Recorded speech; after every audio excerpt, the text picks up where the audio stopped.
From philosophers and historians to poets and scientists alike, love has captured our imagination and curiosity for centuries. Many have experienced the rush of falling in love for the first time, or the deep feelings of love for your children, family, and friends.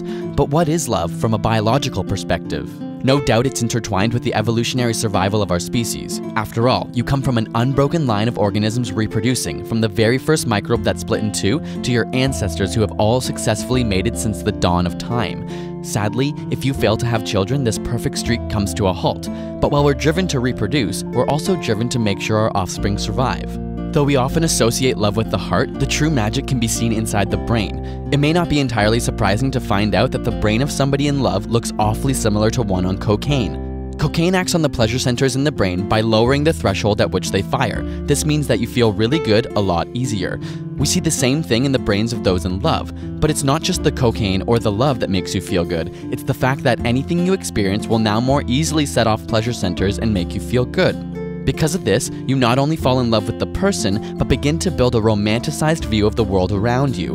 Interestingly, nearby pain and aversion centers begin to fire less, so you become less bothered by things. Simply put, we love being in love. So what chemicals are at work to make all of this happen? Both during orgasm or by simply looking at photos of a loved one, there's a surge of dopamine and norepinephrine from the ventral tegmental area.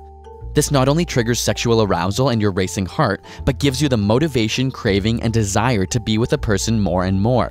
You see, romantic love is not simply an emotion, it's a drive from the motor of the mind, and this motor brings about intense energy, focused attention, and elation.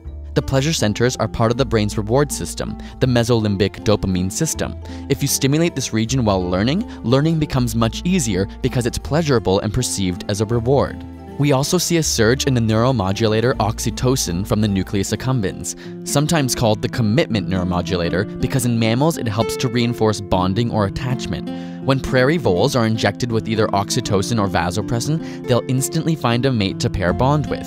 Finally, studies have shown that people in love have low levels of serotonin, which is similar to people with obsessive-compulsive disorder.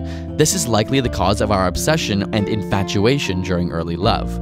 Amazingly, these areas associated with intense romantic love can remain active for decades. And while there are many other physiological and psychological components that add to the mix, the truth is, science still knows very little about exactly why or how love works. And yet somehow, we all seem to know it when we feel it. Got a burning question you want answered? Ask it in the comments or on Facebook and Twitter, and subscribe for more weekly science videos.